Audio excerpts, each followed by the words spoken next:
What's up, Mopar Fans? Militia 911. Today we have something special for you guys. We're going to step aside from the Dodge world and we're going to take a little glance at the Mustang world for a change. So I'm over at my buddy Ken's house. There's his, what year is it? 04. So it's a 2004 SVT Cobra, supercharged, and well, I guess we'll tell you something about it. Mr. Chrome Paint does all the funky changing colors and whatnot. We made 1,010 of them, 550 coupes. That's my baby. What can I say? I cry every time I get a rock chip. But yeah. So I just cleaned up the exhaust a bit. It has Bassani headers and all MagnaFlow stainless steel cat back, electric cutouts, line lock. It's your basic 100 shot, a posi ported Eaton, pushing about 17 psi, waiting dyno tune in a couple weeks here. We have a switch chip with 4 different tunes on it for race gas and whatnot. Which is just a module you can change the tunes right on the fly, right? Yeah, there's a dial with four indicators, and each one has a specific tune on it. So I'll have pump gas 91, I'll have pump gas and nitrous, say 100 shot. I'll have C16 and nitrous for the track. And yeah, you just shift it on the fly, shut her down, turn off the ignition, turn it back on, and it's good to go. Tunes accepted. It's already hardwired in. Cool. So before we lower the car down, I think he's probably got some tires and shit to show you guys. He's being really modest, but there's a lot of fucking stuff that he's doing and that he's already done that he hasn't told you about. So when we lower it, we'll tell you more about that. But maybe he wants to show you the new rubber. You want to bring him over a little closer? I guess it could. Just give them a better view of what we're seeing. So we have Mickey Thompson ET Streets, 26 high, 11.5 footprint, 16-inch rim. Waiting for my rims in. I just have 95 Cobra R rims coming in. They're the cheapest, best looking 16-inch I could find. I wanted some more sidewall here so I don't explode the IRS in the car when I launch on nitrous. So hopefully they wrinkle enough. Let's give you a nice close-up view of those. They're a lot different than mine. They're a lot softer, but I guess that's because of the tube. And they're bias ply, yeah. Yeah, and they're bias ply. Mine are radials. These are fucking awesome. If these work really, really well for him, that's what I'll be putting on my car next. There you go. And these bad boys, BFG KDW NTs, 335s, 35 sidewall, 18-inch. Pretty much the fattest street tires you can get. And I wanted something that I could still, if I get caught in the rain, like my drag radials, I won't be sliding around. So okay, here he's got an old 275, and 275 is a pretty common tire these days. So just check out the difference between the two. Yeah, they're pretty beefy. That's fucking ridiculous. It's half the tire width again, man. Yeah, that's awesome. There'll be what I have on the car right now on the back are the Nito NT 555R drag radials. And they're horrible if you get caught in the rain, you just hydroplane everywhere. But it's pretty big footprint. The 335s also on a AFS replica rim. It's a 18 by 10.5 wide rim. There's barely any sidewalls, right stiff, so if I was to launch hard and catch, a good chance I'll be ripping my half shaft. So Cool. Okay. Well, since we got a couple tires, and Corey runs the ET Street Originals, I run the ET Street 2s. You now got the full fucking tubed slick. What do you think? For people looking at buying an NT555R, how was it for you? They're the best wearing drag radial on the market. Like I put quite a few kilometers on here, and there's still, and a lot of burnouts in track time, and I still have maybe 40% left which is pretty good. Like I got 2 full seasons out of them. So not a bad thing. So no, compared to any other drag radials, they last longest. They usually say 10,000 miles, which is amazing for a slick, and that's for combined duty too, not just driving around the street. For as long as I've known him, he's had those tires on the back just driving around. When he came over to my house, when he came over to my buddy's house for a barbecue last year, it's what he rolls around town on. So There you go. they got to be good enough. Yeah, no, they're good tires. They're not too expensive. Everything else, but for me, it was the fact that we live 4 hours from the track, and up until today, I never had a trailer. And 2 hours into the drive, you get caught in a rainstorm. The asset on this swishes right out, and every time a transport will go by or something, just a wind will push your asset out to the shoulder of the road. So it's pretty scary.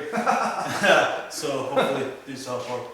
It should, man. Cool. Okay, guys, we're gonna cut this shit when we come back. We'll have the fucking car on the ground. We'll show you some of that stuff, and then Ken's got another surprise for us. All right? Peace. We'll be back.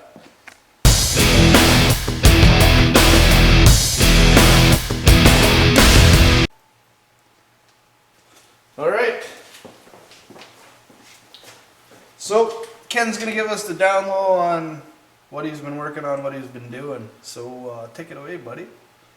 Alright, well I took off the stock supercharger, had it sent to Posy Porting out of Kentucky, does amazing work, it's all those flow benches and everything there.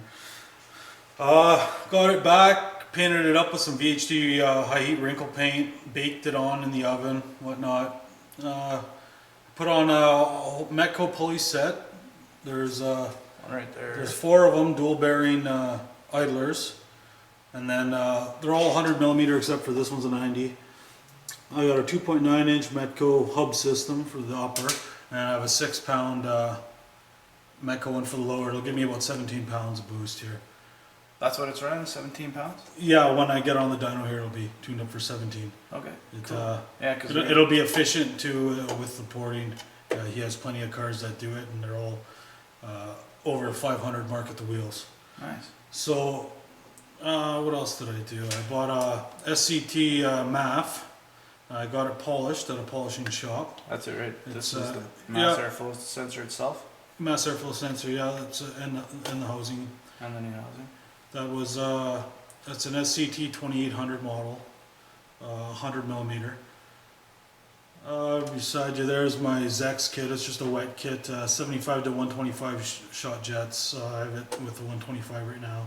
I might step down to a 100 for now with the extra boost because my fuel pumps are still stock. I have a Kenny Bell booster pump with 40 amp, and I just changed out to Ford Racing 63 pound injectors.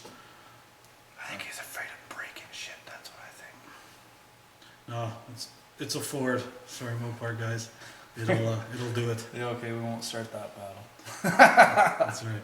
Anyway, with the Zex kit, it's a wicked kit. If some of you don't know about it, Zex is one of the only kits that has an MNU, so it's a central computer bank. There's no extra solenoids all over like NOS or Edelbrock kits or anything. Everything is controlled through that MNU. There's just 3 wires that come out of it. It's great. It's easy to hook up. I have it hooked in to my coils, so for my rev, so it's always accurate. I have a traction control window switch. I mounted it in the glove box, and I set it so whatever gear I want it to launch in. So I want it to launch on drag radials anyway in 2nd gear. Anything over 3,000 RPM, I'll set that parameter, and not over 6,300 RPM, my power curve. That way you don't have to worry about no nitrous backfires. It's not under 3,000. You don't got to worry about blowing your engine. Everything is dials in pretty good, and tuners kind of like it. They tell me anyway. They say it's really easy to work with, and they have faith in the system. So with that, I got a dual purge. I hard plumbed it in, and I have it coming through my fenders, and I drilled out the mouths of my snake in each fender, and it comes out like venom now when I purge it. Alright, so one of the things I did mention in one of my previous videos is that Ken does currently have the fastest car out of all of us. Last year I think he ran a 12.2. 12.2 is my fastest, and then I learned kind And of that was with a little better. Yeah, that was with a soft launch because all of us with independent rear suspensions share the same fear, and that's blowing your rear end out, you know, on a launch. So it takes a lot of finesse to really get a manual car to hook up really well. So I'm hoping now I have a build flow diff brace on, and with these ET streets, sidewall has enough flex that I'm hoping to get a hard launch at around 4,000 on nitrous. If I can do that, I should almost be able to pop the front end up. So, you should be able to see the 11s. That we can pretty much guarantee. Oh yeah. And none of us are professionals either, No. right? This is all learning every time we go. Like I myself, I've only been to the racetrack 2 times. That was the once in Edmonton and once in Calgary. And I've only been maybe a dozen. yeah, Corey has actually been The out most. of all of us, and you can tell by how he can shift that old car, man. It actually impresses me. He's a good shifter, but One thing kind of cool, we all have manual cars. Most cars at the track seem to be, everybody switches to automatic. And just for the ease of it. well, it- that and they're going after this like 9-second times. and Yeah, stuff. they are For truly the us, faster cars, 6 but speed's a lot more fun, and yeah, I don't know. they are. It's fun trying to make These are all street cars too. shifting. Yeah, that's right. They're daily drivers, and we just like to rod the shit out of them. So we're gonna cut this video really quick here. We're gonna show you the trunk really quick, just a quick brief one, and then we're gonna show you that surprise. All right? Peace. We'll be right back.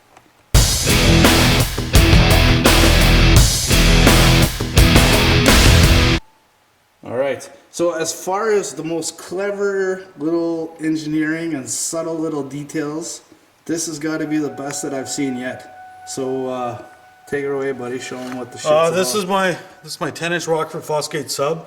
It pounds pretty good, packs a punch.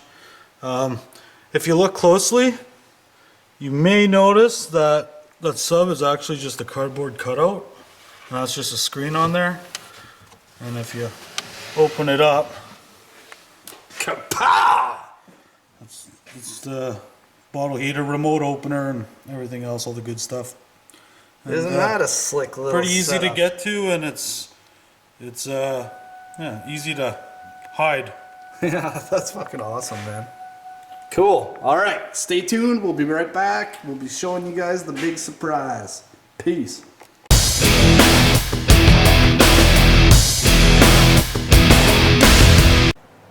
All right, guys. So this is the surprise. This is what Ken just picked up today.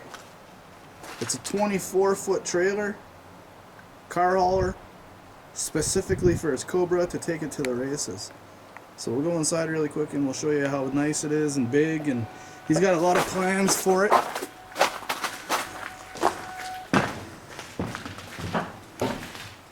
So it looks like it just keeps going and going and going and going and going. Fucking awesome.